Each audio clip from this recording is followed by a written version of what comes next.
I can mute and unmute myself, I'll be good. Whatever. You can. You have control. Excellent.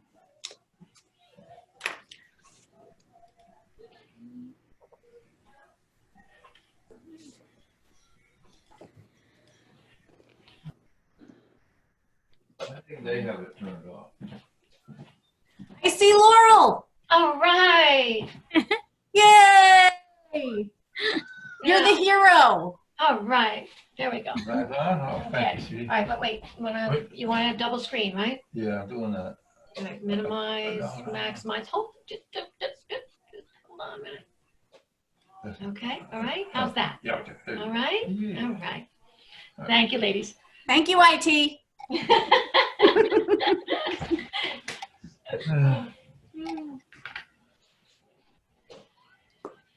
Hi, Judy.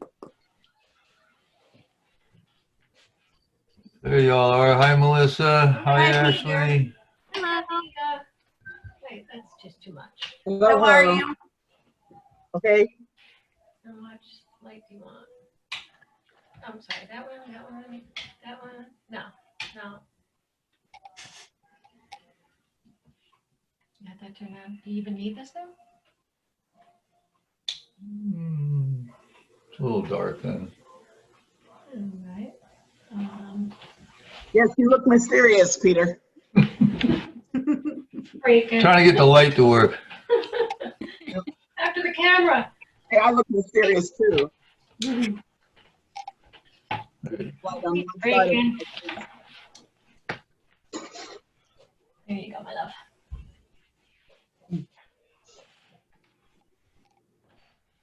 Our first meeting, it's dark out. That's right. That's why it looks so weird. Paul's making me tired earlier. Just you wait. The beginning of November, you're really going to get tired.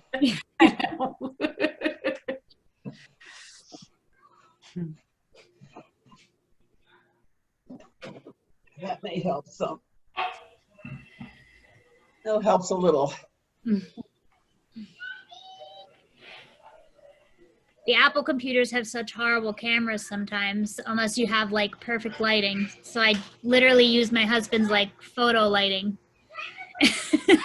Otherwise you would see nothing but like my shadow.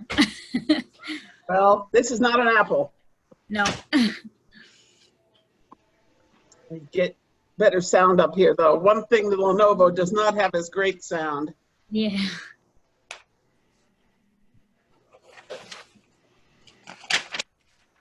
That is one a year I could get in-home repair. So I said, "Are you kidding? You bet." And he came and he changed out the speaker.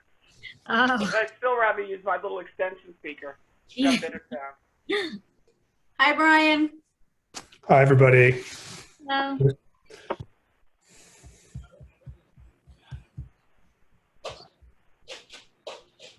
Brian, you look mysterious too. I've been told that before. I don't know if it's good or bad.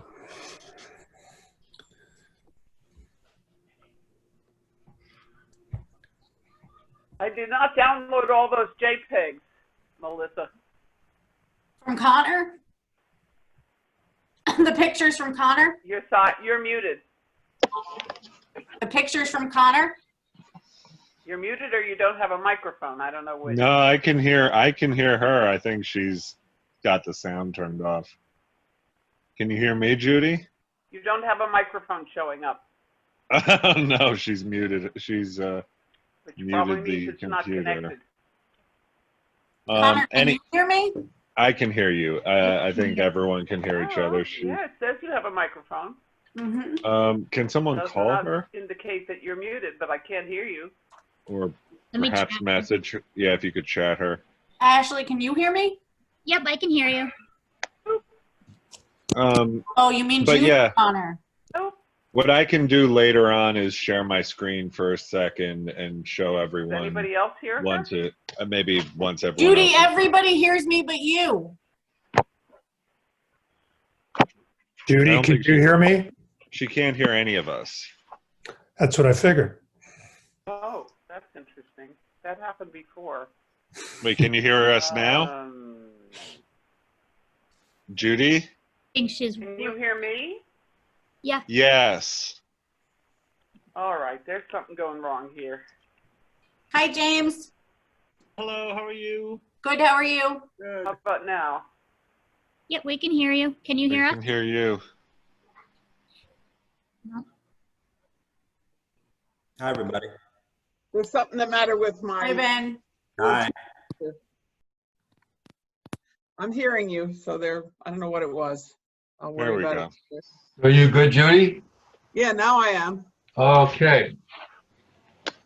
Well, it is 7 o'clock, so I'd like to call to order the regular Zoom meeting of the Woodstock Planning Board for October 1st, 2020. And the first thing on the agenda is the minutes from September 17th.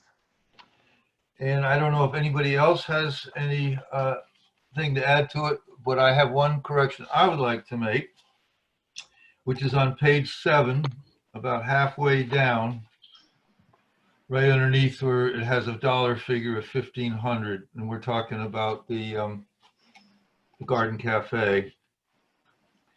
And about halfway down, it says, Mr. Cross said that the county has a compost system.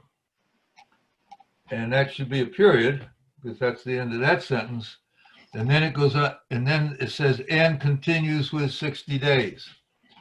So there were two different things. County has a compost system, and because nobody came to any agreements at the last meeting, we were going to continue this for another 60 days or until Melissa can get everybody back on. I think that's what the message was. So does anybody else have any corrections or changes to the minutes? If not, I propose we accept them. Second. All in favor? Hi. Thank you. Okay. Did we say 60 days? I think I said 30, but the point was that since there wasn't an agreement made at that last meeting, we were going to give it one more shot to let them hopefully come to a solution. So that's what we're waiting on. I'm pretty sure they're working on a new site plan. Good, good. Okay, so the next thing is a report of the Town Woodstock Aquifer Protection Working Group. I have to back up. I'm sorry about this, Peter, but if we didn't say 60 days, then it's not 60 days. Is it 30 days? Is it 60 days? I'm pretty sure I said 30 because that's what I said last time. So I'm pretty sure I said 30, but if it's a typo, I'm trying to correct it. Okay. Does anybody know? Unfortunately, in this case, it matters, right? It's just for them to arrange with Melissa to come back before the board, hopefully with a solution.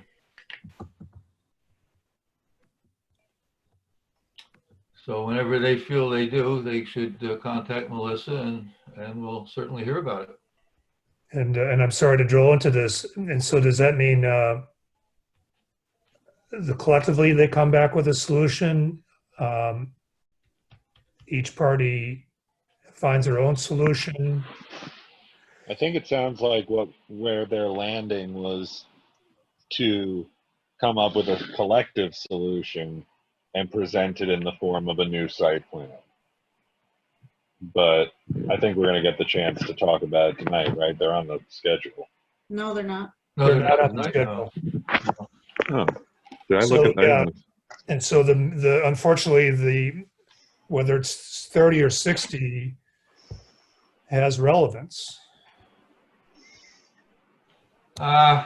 Yeah, I mean, the idea is for them to come up with a solution, because otherwise there were three things going on. One, they could withdraw the site plan review application. The other is that we as a planning board could just stay with the existing site plan, except now we know there's changes.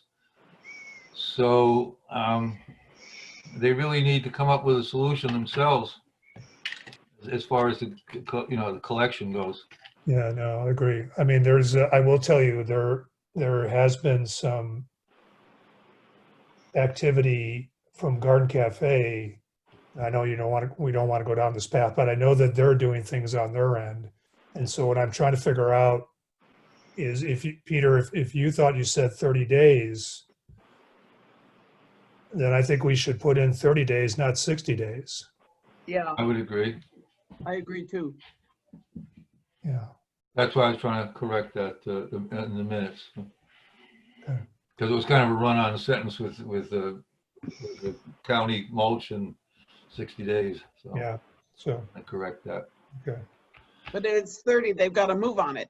Yeah. Okay.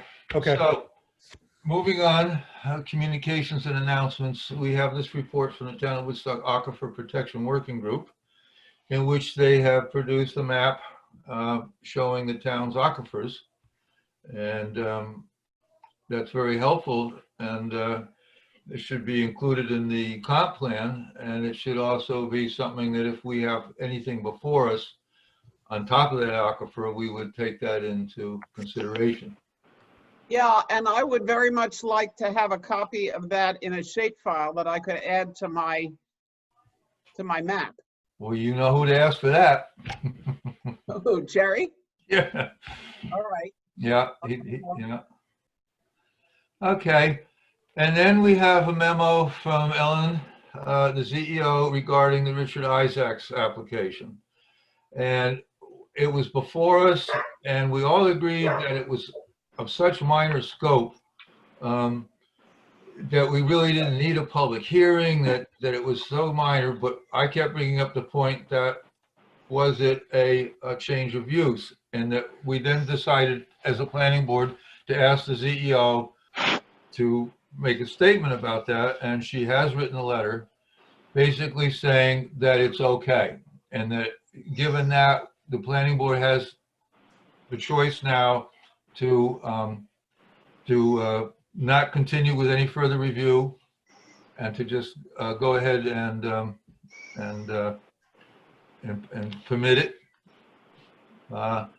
So, you know, I think we all agreed at the time when we were reviewing it that it was such a minor scope because there was nothing exterior changing, there was nothing parking change, there was nothing changing except it was going from a studio to a short-term rental. And the CEO has said that that is an allowed use in that area and that we have the right to waive further review. So that would be up to us. And so we can take a poll on it now, or we can put it back on the agenda if Melissa thinks that's the thing to do, and then make that decision. I think it's up to you. I think you guys hashed out last meeting pretty much. If you choose as a planning board to waive further review, which it sounded legit from Ellen, the CEO, I can come up with a resolution. You guys can look it over. We can approve it next time. We can move it on. Great. I'm Let's in favor of that. Okay. Anybody else on the board agree with that? I do. Okay, Yes. very good. So that's what we'll do, Melissa. Okay. Okay, the next thing is we have a map from Rod and Maria Carlos regarding their application for a subdivision of a lot on John Joy Road. And at our next workshop meeting, I know we're going to have the presentation from the town resources group, but I'd also like to add a little bit of time to go over our most important job as planning board. Our most important mission of the planning board is subdivisions. And so I think we need to go over that as to what's required of our applicants and us on site plan inspections. So in this particular case, Rod, who has had 4 subdivisions before us, all with wetlands, all had to be delineated, put on a map with a 100-foot buffer, as all do. And they need to know that the map is not complete without that information. I mean, that's what's required. And I feel terrible to keep sending it back to the applicant saying, you don't have this, you don't have that. So Melissa and I have been talking about, and I know the planning board has looked at this, having a checklist for the applicant to make sure that they've got everything before they submit it to us. So in this particular case, Rod did present us with a new map that shows the subdivision with the wetlands on it, but the wetlands never say wetlands boundary or wetlands 100-foot buffer boundary, which it needs to say. So, so we need to do that. We really can't make exceptions. I mean, I know we can look at that and say, oh, we can scale off 100 feet and see if the house is in 100 feet, but the maps need to have the buffers on it. They also need to have setbacks around the property, whatever district you're in. If it's a 50-foot setback or 75, that needs to show on the map so that we know we're not putting a house into a setback. And we So- have a few checklists. We have a few various checklists, but we need to just all come in unison with them. Yep. Because I hate to put the applicants through this when they could do it right the first time. Yep. Agreed. Okay, so under scheduled business, we have the Henry Howard Living Trust, special use 20-0380, which is a site plan review to construct a yoga studio in the R3 zoning district located on Route 212 in Lake Hill. We've all agreed at the first sketch plan review that it was a great thing. It's a yoga studio for the elderly folks living in the nursing, well, not nursing home, but the folks home there. It's a very good thing, but we couldn't waive a public hearing because it is not that insignificant. It is a studio there. So they are now before us, and this is a public hearing. So I would like to open the public hearing. And first of all, the applicant can tell everybody if there's anybody here from the public for it, what they're planning to do. If there's anybody here, if there's anybody attending this meeting regarding that case from the public. We have Ben Howard and we have Rob DuPont, and they're both here for this case. Okay. Well, if you folks would just want to tell us what you want to Evening. do for the public record. Okay, so we're proposing to construct a new freestanding building for commercial use. It's on the parcel immediately adjacent to the Woodstock Manor. It's a relatively modest building. It's about 720 square feet, just a single story. It's going to be used year-round for yoga and meditation for the residents of the Woodstock Manor. The impact on the site is very minor. It's a flat site where we're proposing to build a building. It's compliant with all the zoning setbacks for that building. It needs no variances for setbacks or for height or anything like that. There's only one tree in the area that needs to get cut down. It's a relatively small pine tree, about 10 feet tall. So that's also minor. The adjacent residential properties seem to be well screened with existing vegetation, tree lines. The exterior of the building will all be earth tones. The roof is going to be sort of brownish shingles. The siding will be sort of a slate gray, modern siding, very plain. We are proposing some exterior lighting fixtures at the main entrance and then over on the east side of the building, which actually pretty much faces away from all the neighbors.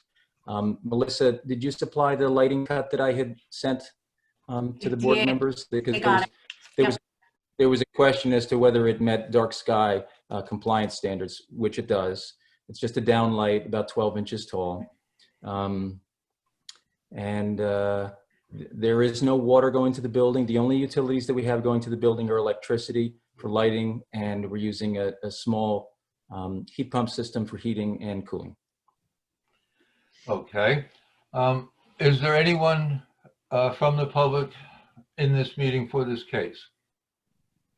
No.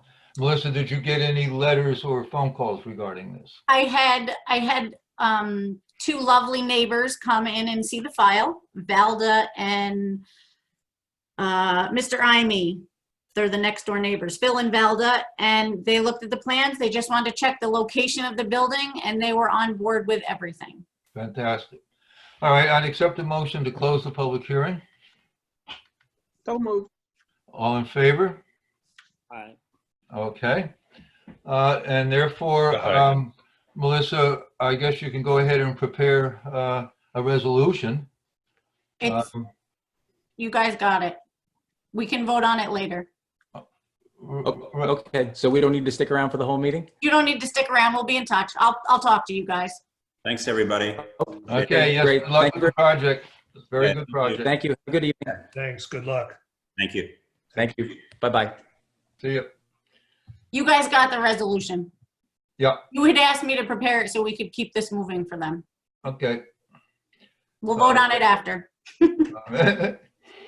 All right, the next scheduled business is Timothy Keefe, PB 201091C, which is a sketch plan review for a subdivision application of a 27.42 acre lot into two parcels of 24.06 and 3.36 acres in the R5 zoning district, located at 1371 Sawkill Road in, I hope it's not Kingston. It's within the boundaries that I have on my map. Let's put it that way. Right, but it wouldn't be before us if it wasn't in Woodstock. So I've seen the map. I don't know if you've all seen the map. It's pretty straightforward. I just have a couple questions. Is someone on board here representing this case? Tim is here. Tim, can you unmute yourself? Yes.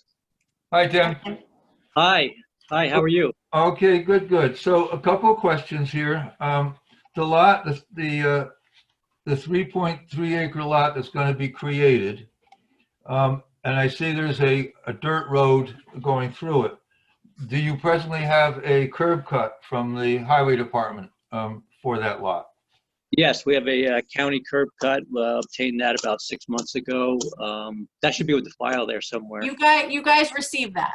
Okay. This file. You received the county curb cut and you had Department of Health approval for the septic, right, Tim? That's correct. That's correct. Okay, I do remember seeing that. All right, let me just ask the board if there's any members of the board who have any questions about this particular subdivision. I'm looking at the map. I just want to turn on the, Tim, I have a question.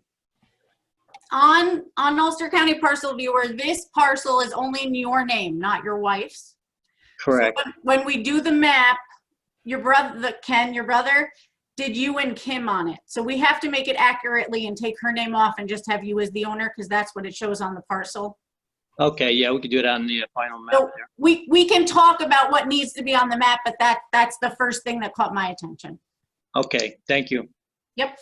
All right, Tim, one other thing that needs to be on the map is it has to be denoted that which is the new lot line. It actually has to say new lot line, proposed new lot line on that lot line.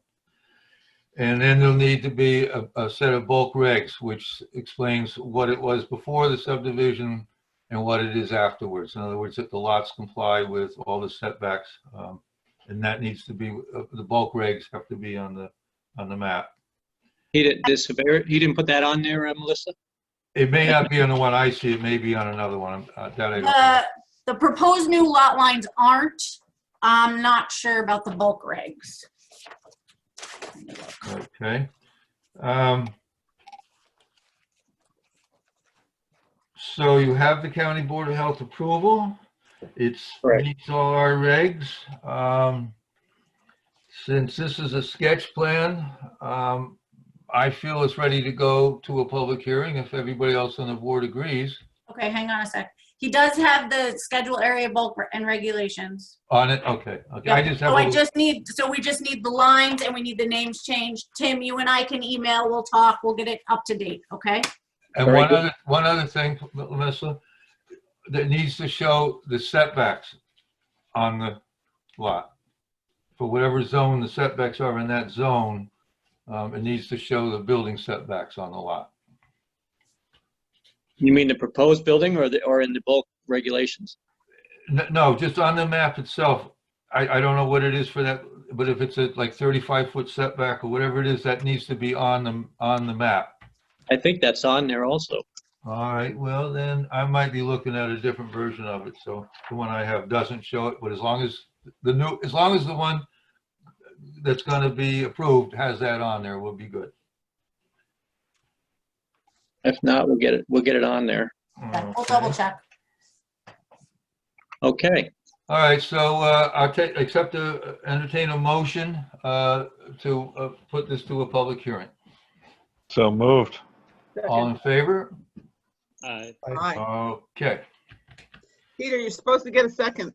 Oh, second. Who's got a second? I mean, I gave you one this time, but you've got to have it, so I thought I'd better Okay. call you. Gotcha. Tim, I'm waiting on the governor to see if we'll be Zoom meetings or not, so I will schedule with you next week, if that's okay with the planning board. Sure. Sure. Planning board, okay? Yep. Very Okay. good. Thanks, Tim. Thank you. Have a good night. Okay. Now, the next one is KCK Bearsville Holding Company, LLC, PB 20-1220, which is a sketch plan review for a subdivision application of a 19.4 acre lot into two parcels of 11.1 and 8.3 in the R5 zoning district on Route 212 at the end of Angus Lane in Bearsville. Now, I see the applicants have provided a very good map with all the information on it. However, we have a letter from the CEO, including the highway department, saying that the access on Angus Lane is not acceptable for more subdivision, the road as it is. And the other option, the property does cross the Sawkill to 212, but that would be just totally, expensive.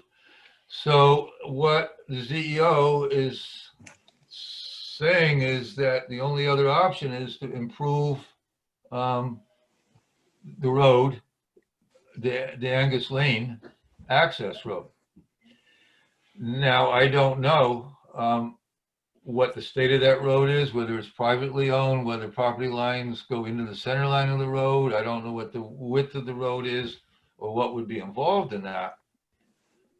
But that is the ruling we have from the CEO and highway department. Peter? Yep. The map I have shows a different property intersected by Angus Lane. That this particular property, if I've got the right one here, it's kind of shaped like a belly with a little tongue going across the creek. Yep.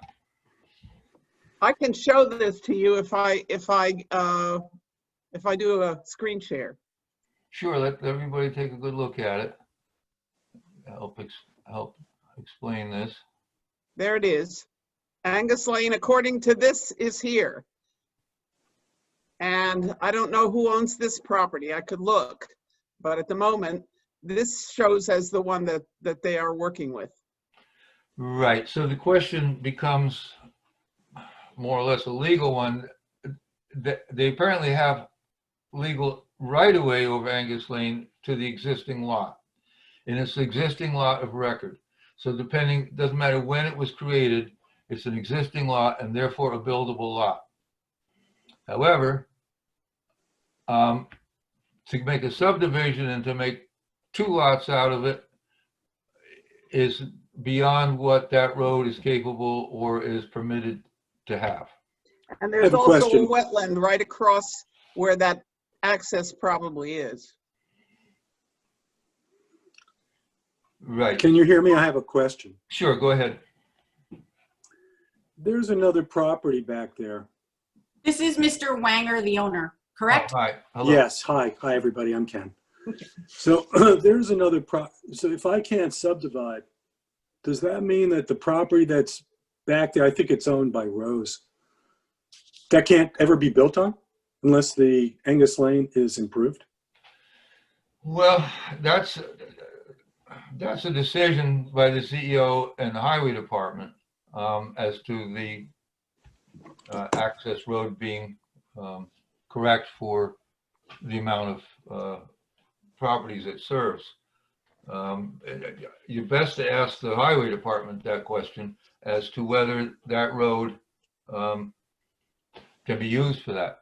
Because if they're saying we can only have one more house on that lane, that's kind of tough for the people who own that other property. Right, but if the road does not meet the standards that the highway department requires, then there's two options. One is to improve the road to bring it up to those standards, which is basically width.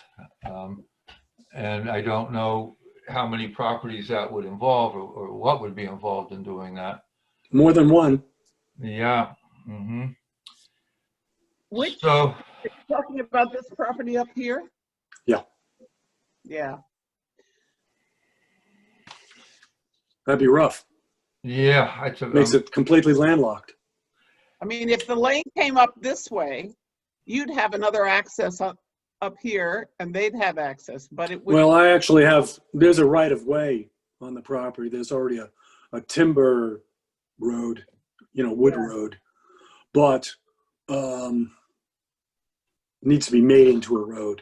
But that still won't change the situation of Angus Lane itself. Yeah. So whether I get access from, the northern part of that or anywhere else, if they're telling me we have to improve Angus Lane, that's an issue.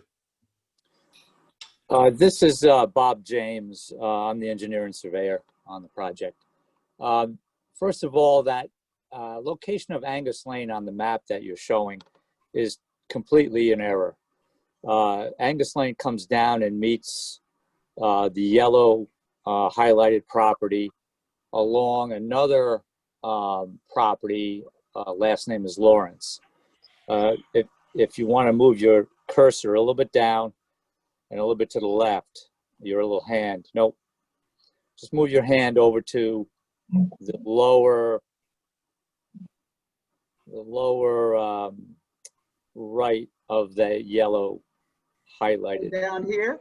Yeah, no, go to the yellow highlighted property. Okay. That's the property we're talking about. Right. I think. Right. Now move left. Okay. Okay. Now move down toward the lower corner, right on the lower corner. There Oh, yeah. Yeah. That's where Angus Lane ends.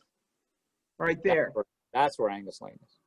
Well, I'm not terribly surprised because there is a fairly consistent problem of the overlay of the parcel maps and the photographs.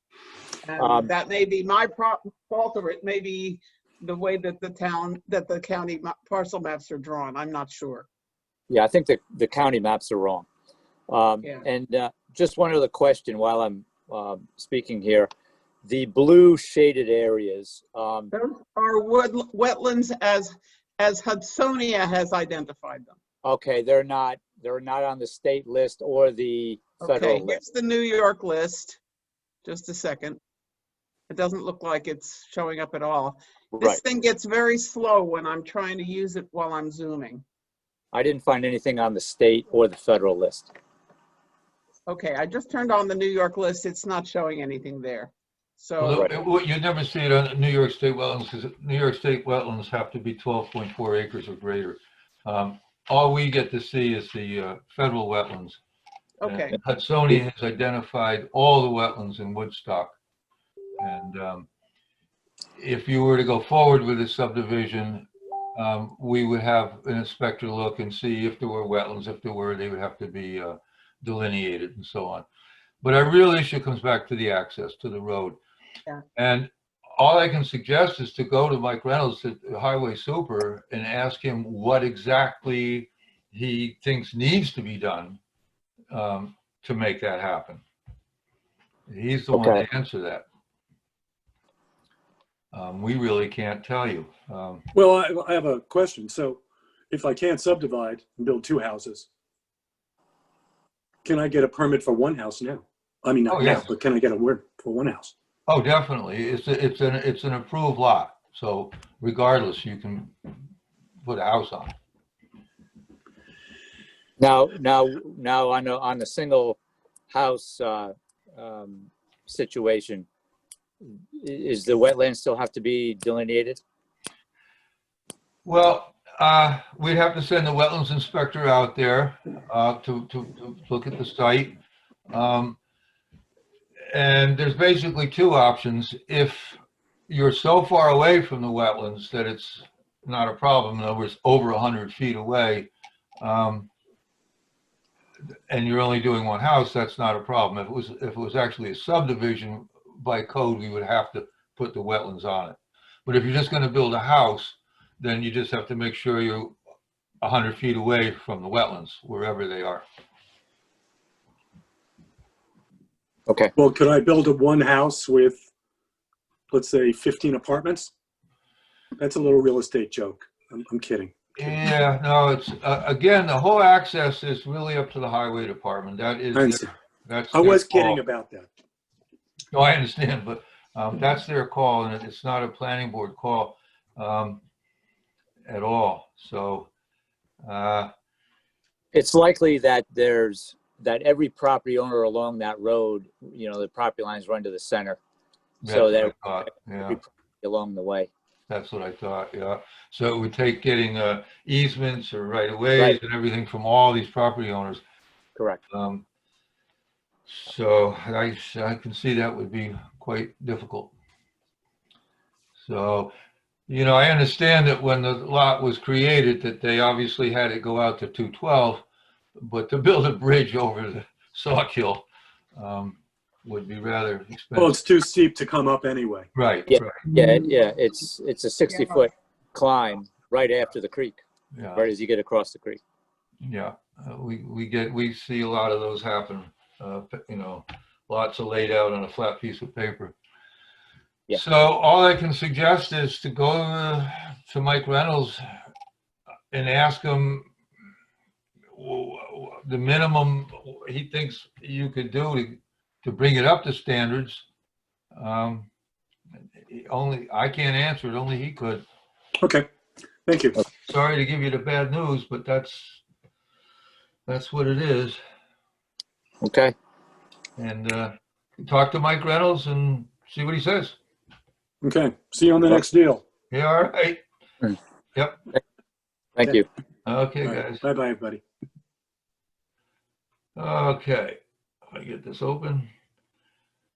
Okay, so the next one before us is Wendy Cohen and James Morrison, which is SUP 20-0578, which is an application for mixed use of single family and retail space right there on 3020 Mill Hill Road in Woodstock. The lot line revision is really tiny. I'm not even sure why they're doing it, but it's a little tiny lot line revision. This isn't lot line revision. This is mixed use, and just like I think special use permit. Hang on, I'll read you exactly. Special use permit application for mixed use of single family retail space and short-term rental in the Hamlet Commercial Zoning District located at 3032. Is that a Brody, Wendy, and is that Brody too? No. No. They were prior. James and Wendy are the owners now, right? Yes. Yes. Okay. Hi, Okay. James and Wendy. Hi, Melissa. Okay, well, again, the question comes down to the ZEO, if that's an approved use. If the ZEO says that that's an approved use for a mixed use of single family and rental space and short-term rental, that's what we need to hear from the ZEO. So in this case, I would suggest that the planning board ask for a a ruling from the CEO whether this is a permissible activity. Who's the CEO? The Ellen? zoning enforcement officer, Ellen, the building inspector. She's So essentially, that's what it was when we bought it. And I think that the previous owners never went through the proper channels to have the designation. So when we bought it, we have our home and we have a retail space, and above it was an apartment, which now we have an Airbnb in there, but it's essentially the same use that it was when we bought it in 2012. 10.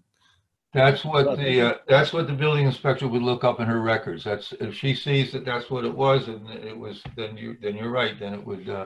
She did refer this case to here, and she wrote mixed use, single family, retail space, SDR rental, and she went through the prior site plans. Okay. And said that this is a permitted use.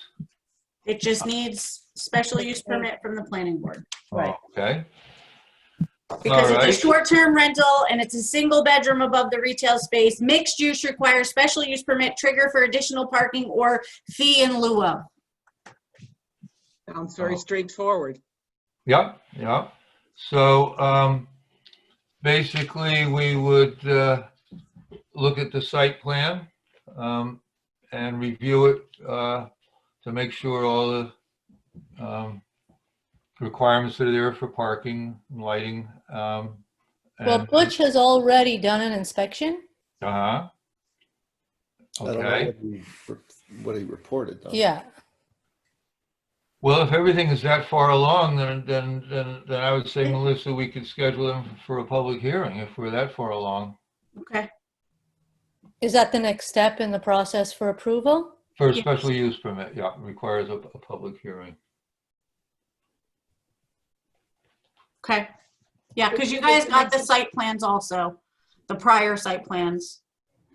And it's pretty much stayed the same as Wendy said, they bought this house and just continuing what was there. And they're just trying to do the right thing. Okay.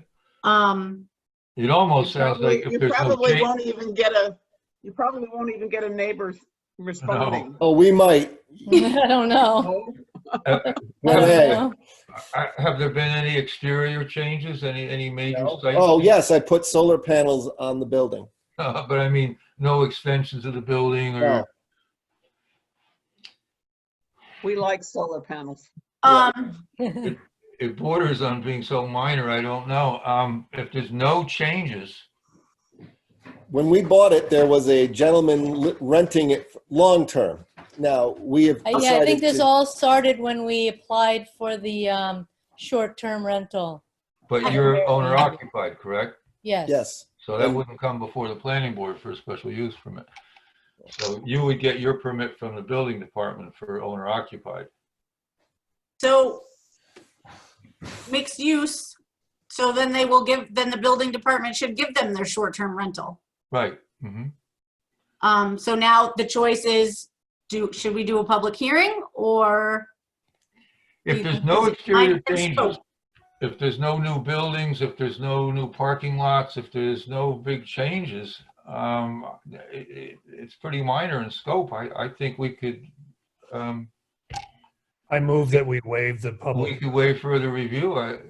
Just like we did with that other one. I do believe that. Okay, this is a special use permit though. Well, the law says that requires a public hearing. You mean because it was not Because it's mixed permitted use. at the time that it went into use as a mixed-use property? Right, before we bought it. The building Yeah, department, understood. the building department won't honor the short-term rental until they have the paper that says they've been accepted for mixed use, which falls under the planning board. So we're gonna have to do a mixed use. I think our hands are tied. I think we need to do a public hearing for mixed use. Okay. Wendy and James, I will call you next week and we will schedule it once I know what's going on. What's the process then? What is the public hearing? Your neighbors are notified that there'll be a public hearing and we're gonna make it official that you have a mixed use property, and then you'll go through paperwork with us, and then you'll go back to the building department and be approved for your short-term rental owner occupied. And have your mixed use site. It's more of a formality because unless there's something very askew, there's nothing anybody can say that would change the planning board's Good insurance. vote, you know, so, but we do have to do it. That's the code for I special use. understand. Just the property has been mixed use for, I don't know how long, so. I know, But the- unfortunately, your short-term rental triggered. Right. Triggered this, yes. No, I understand. Yeah. We'll do what we gotta Hopefully it'll be a short public hearing and do. hopefully. We never Hopefully know what you we haven't made get. any enemies across the driveway. All right, so Melissa's gonna set you guys up for a scheduled public hearing Okay. and we'll take it from there. Okay, thank you very Guys. much. Good luck. Thanks. Okay, so now, unfinished business. We have to adopt an addendum to the resolution for the town of Woodstock Verizon Wireless, SPR 20-0327D. So I would accept a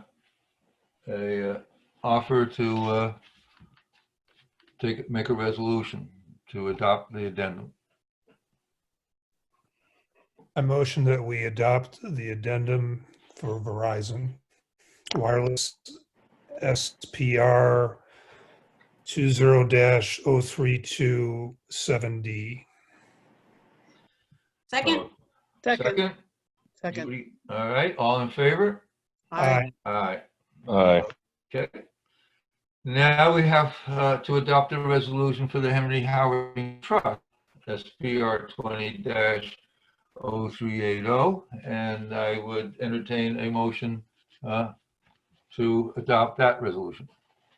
So I moved. motion that we adopt resolution for Henry Howard Living Trust, SPR 20-0380. Do I hear a second? Second. All in favor? Aye. Aye. thank you. Okay. I have one more thing. Okay. My lovely personal assistant did a little research while we were here. Ha ha, she doesn't make much money, but we looked back at the tape from the last meeting and regarding the Garden Cafe, it was said roughly 60 days or when Melissa can get them back on. Okay. So there's the clarification. My minutes will reflect that. Okay. That's where it'll stand then. And Melissa, do like you I have- said, I know they're working on it. I know they talked to, they've talked to Ellen, they've talked to me, both parties. Either probably Monday, you guys are gonna get an email. Mary Ann Place sent me today saying she's working on it. So they're working on it. So hopefully we're where we can be to a solution. Good, good. Hope so. That's would be great. Okay, does anybody else on the board have an issue, or has Melissa got anything else that we need to look at? Nope. Nope. All right, folks, Well, the one thing I just wanted to pass on really quick. Can I share my screen for a moment? Sure. Let me, well, that was a bit of an open-ended question. Let me just see.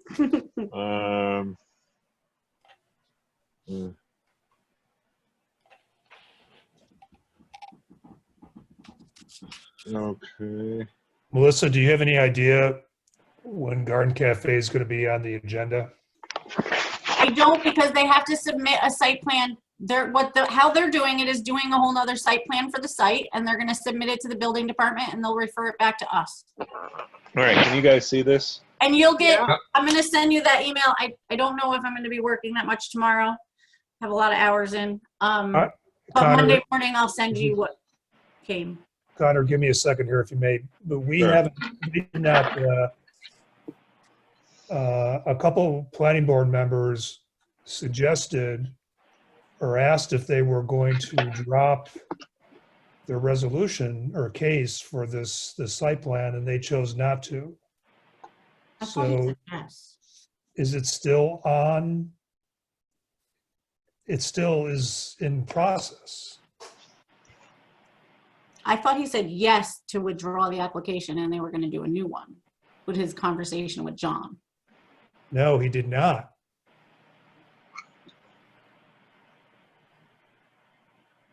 Well, they haven't submitted a site plan either, right? I mean, so. And the one they're that's gonna- here now isn't in compliance. All right. Was that determined that it's not in compliance? Ellen's, once she submitted 2 letters and then changed, and then I think we all decided that that letter has no standing.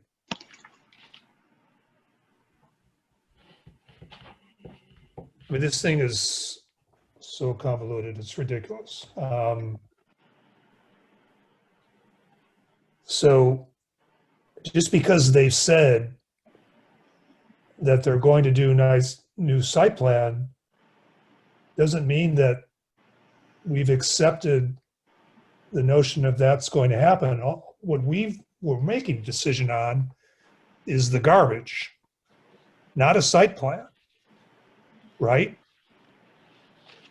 Yeah, as I said before, there's a couple of options. They can withdraw their application to change the site plan, or the board can vote to keep it as it is. Right, so that's where we're at now. We're not waiting for somebody to submit a new site plan. Well, no, but there were other options suggested, and one of them is to have a private person take the garbage to the dump and not have it out on the street at all. I mean, there's other options. A trash compactor. There were quite a few other options. So my point is that the planning board had asked me or suggested that I mediate this, and so I went to one party a while back, and they weren't interested in that. The other party is very interested in solving this issue. So what is happening now is that they are solving and addressing this garbage issue in a number of constructive and positive ways. That has nothing to do with the site plan. So what I need from the board is I need clarity, and I asked Peter and Stuart for this last week on what next steps are. Because next steps are not to take Ellen's letters into recommendation and or entertain a new site plan. The issue is to deal with the garbage. Right, and what's happened was that the planning board approved the site plan many years ago, and it worked well. There was no problems as far as putting it out where they put it and picking it up. But over the years, the owner of the business expanded the lease to the restaurant, and the restaurant grew, and the garbage amount grew. And so we discussed options, compactors, different ways to reduce the footprint of the garbage. And so that's what we're waiting to see if anybody's come up with some solutions, because people suggested compacting it, and that would make it, I don't know, half the amount or some percentage of less than what it is now. I have a question though, Peter. Is it not the case that the owner of the building has changed the configuration of the alley in ways that changed it, that make it no longer conform to the site plan? That's my understanding. What is all that noise? Apologies, that's me. I can't figure out how to mute myself like this. I suppose I'll stop the share for now. So anyway, let's get back to Connor's. Well, hold it here, Peter. Come on. Well, we can't go on forever and ever. They have to solve it. We can't solve it. So guess what? That is, so I don't think you're listening to what I'm trying to tell you here. I'm telling you that because Stuart asked if I would mediate on this. And so I tried that against my better judgment. One group said no, and the other party said yes. And so instead of going back and forth, as we did with the last meeting, they are doing proactive remedies to this issue that was not an issue before, but seems to be an issue now. So everything that was suggested, either they have been doing or are doing. So for example, I spoke with Woodstock Building Supply, and they've agreed to take all of the recyclable cardboard, which is considerable. So Garden Cafe and Woodstock Building Supply have worked out an arrangement to manage that issue. That immediately reduces all recyclables that are outside in a trash bin. So that is one thing that has happened. Another thing is that they're already reducing the number of cans that they're using. They're sourcing out a compactor. They were already composting, but they now have additional arrangements with compost groups. Oh, by the way, this garbage doesn't have rotting flesh or meat in it, so it doesn't smell like other garbage does, but not taking that into consideration, they're doing proactive things. And my sense is in a couple weeks, they're going to conform to the existing site plan, not because of any assistance from the owner, but because they want to do the right thing, and they're taking proactive steps in line with, the discussion they had last meeting. So things, in fact, are But happening. if I can interrupt, then what I would say probably makes sense then is we just determined, right, that we had mentioned something about 60 days. That's plenty of time for both parties to act or not act, and come together to figure something out. So by the time they do come to us next, as I'm sure is going to happen, whether or not it's this month or not, we can see what steps have been taken and what they're talking about taking. And from there, we can make a more firm deliberation, because I think, like Peter said, they need to do a little more working out on this. But if nothing else happens between today and then, Leah will have substantially reduced the amount of we'll call it sitting waste, in the areas that are aforementioned. And so, we could say that, it's our view that she's conforming to the site plan as it existed, and that they either have to revert back or whatever we feel is appropriate at this time if both sides don't make considerable effort. They being That's placed. good. They being placed, you mean? They being placed, either reverting the alley back or altering it so that it accommodates its prior function. And the thing is since she's reduced the number of cans, it should be easier to accommodate that. But that's but again, we need to see what they come back with. We're not ruling out being able to put a more firm stamp on it, but we need more information from them. And it does sound like Leah has already done enough to move the needle. Exactly. I agree, Connor. I agree. I think that if they come back before us and they say we found a way to reduce the footprint and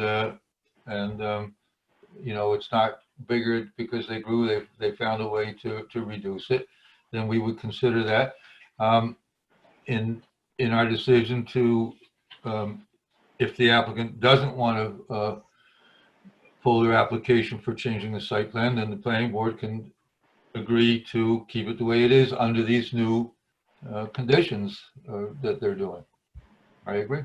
And thank you, Peter, and also Connor, for clarification on this, and Judy for your question. So you want me to go back to Garden Cafe and say it's going to be another approximately 60 days? I don't know about another 60 days. Maybe it was 60. As soon as they don't have to wait 60 days. As soon as they They can, don't have to wait. as soon as they can say, hey, look, we've done this, this, and this, and we'll reduce the amount to 4 cans or 5, whatever it is, and then we can say, okay, keep it the way it is. Okay. under these new, under the new way you're reducing the footprint. Yeah, I mean, we want to make sure that we keep place in the conversation so that, it doesn't, this is, a conversation being facilitated, but if we don't see, action on their part, especially considering the unwarranted action they already took, that can somewhat affect, how we choose to resolve this. We don't have to just keep it open just because they have a gripe they don't feel like addressing. They don't have a right to change the facts on the ground and then expect us to rubber stamp it. Yeah. Okay. So my last question on this, and thanks for taking the time. What would you like me to do? Do you want the Garden Cafe to communicate directly with the planning board when they're ready, or do you want me to communicate this information or convey this information to the planning board when they're ready? What do you prefer? I think that when you can go ahead, Connor, but I was just going to say, I think that when they're ready to submit their plans to reduce the footprint, as soon as they're ready to do that, then we're ready to listen to it. Okay. Thank you. Yeah, and I mean, it'll certainly at least go in the file. If they just send over things that they've done, it'll just become part of the, growing document that is this case. So I'll, if I could, I'll try to be brief with this. This is just, let's see. So these are the dates.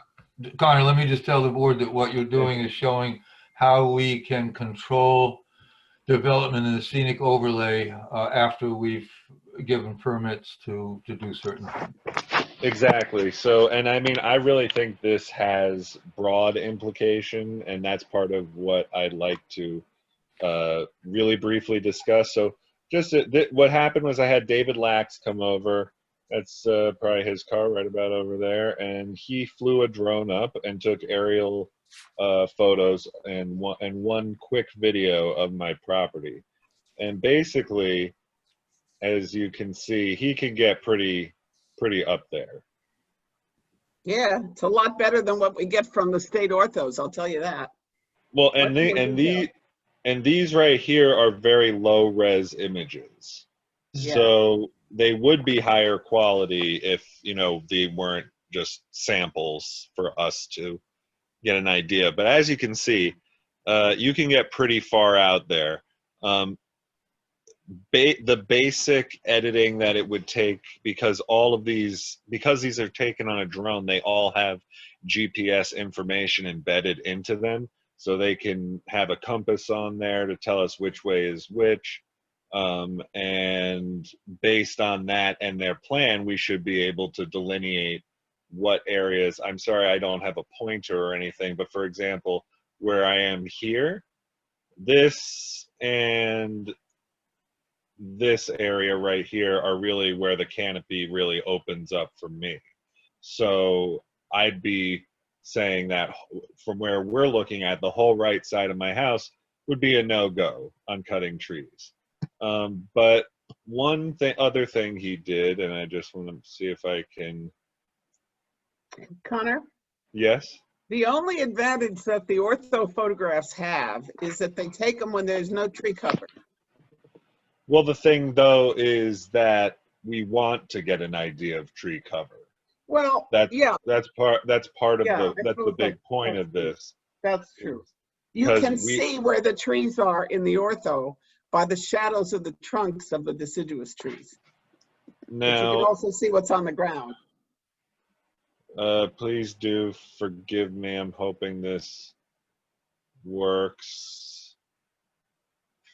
Again, the idea behind this that Connor's trying to show us is that we would have a record of what the property was at the time we made it approved. I'm very sorry. Can you take a look at this now? Wow. So this is a 360-degree video he took just at the roof line. So the idea is from the highest point of the house, here you can see what coverage is like. Mm-hmm. And see, so there's the top of the mountain by where I live, but basically you can see that if I were taking this house into consideration, just about all of this It's should covered be up. off the table Yep. in terms of development. So Yeah. that might cause me to want to, sorry, go back to these pictures.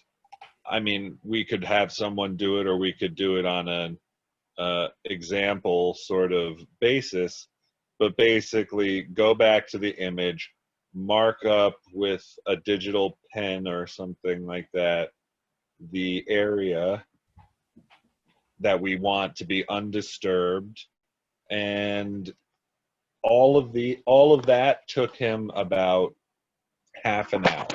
So there's probably maybe another half an hour worth of getting them off his camera, touching them up, adding the information, and getting it to us. So we're talking about an hour of work. This all happened today, so I don't know exactly what the cost would be, though he's doing this for free as a friend. What's his per hour? That's what I'm still need to find out on this. I'll say this, and he'll say this too. He's not the cheapest, but he's one of the best. I'll say that. Hey, Connor, that last email you sent, yeah, didn't have the video attached, just so you know. Yeah, I can't seem to get it to send, but It's that's why that's why I showed it to you, because Great. rather than even flying the drone out, into the canopy and taking a picture of the house so that you can see out in, seeing in out the way the video shows really gives you a very comprehensive idea of Because what we're not seeing the mountains. Exactly. We're not seeing the valley. So it is hard for me to imagine he charges more than I don't know, $200 an hour. I'm on the really high side there, but for the type of applications we're talking about, putting something like that in escrow, I definitely think, to me, sounds reasonable considering what we're trying to accomplish here. But I do think, and the question I'm asking, I suppose, is, do you agree that this is not something that should necessarily just be limited to in our discretion to use in the scenic overlay? Because I'm sure I can think of other types of logging operations and whatever large builds or developments we might want to get a little bit more accountability on when it comes to the types of when it comes to the scale of trees being cut down. I agree. I agree too. Yeah, Connor, I think we should, continue with this whole scenic overlay protection issue, maybe at a workshop meeting. That's fine. What I'd really like to do, though, and I don't know exactly who the best person at the moment to talk to is, but there's really only one more element of this, that I want to address, and that's the fees, the schedule of fees, because they are, I don't remember if I spoke to you about this. I want to say I don't have my book in front of me, but I think it's 260, 100. And you'll see, I mean, the cost for some of these violations is not in step with the scale of the projects we're facing now, or even adjusted for inflation from when the laws are written. So I think we should just keep that in mind. I'd be open to suggestion on how we can adequately address that so that we can, have more, I don't know, remedial authority. You're talking about fees for fines for violations? Yeah, I'm trying to. Yeah, the code, as far as I remember reading it, the most could ever be charged for violation, I think, is $300. And we've often discussed that's not going to stop a big millionaire developer from putting a pond in the wrong place. We know exactly who it isn't going to stop. Yeah. We have the same issue with wetlands. You know, you approve a subdivision to keep out of the wetlands, and then 4 years later, they've migrated into the wetlands. You know, what can we do about it? And who could change those fees? Who has jurisdiction? Well, I'm on the zoning rewrite committee right now. So the question is, since it pertains so closely to what we're talking about here and what, we do at the planning board, I guess I'm posing the question of does anyone have any ideas of who we might talk to at the ZRC who would be adept, or someone who would be good at figuring out a good fee schedule for us? Because what I'm seeing here is no more than $700 and not to exceed a prison sentence of 6 months. And then I think the third case caps at 1,000, no more than 1,000. So the total is that you can max be fined seems to be $1,700. And it's, in my recollection, that's never ever happened that I know of. Exactly. And I think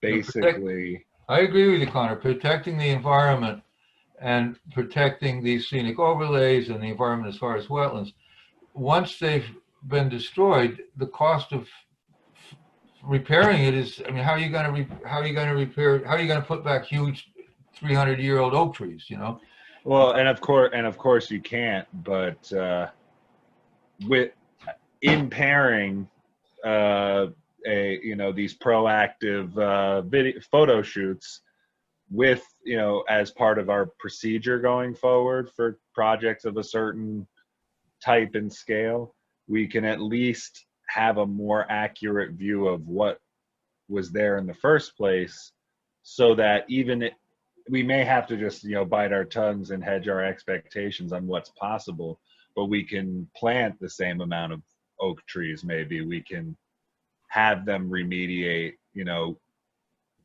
a way that is at least accountable to some extent. Yeah. My famous line about,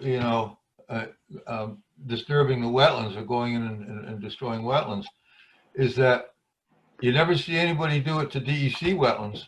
And you know why? It's $1,500 a day until you replace it. And to replace a wetland takes years and environments and scientists. It's not something you want to do. Well, and here's the question, and I mean, this is, I guess, an open-ended question that I would ask everyone to maybe just consider, because I'd love to talk about this more at a workshop. I think that's the more appropriate time.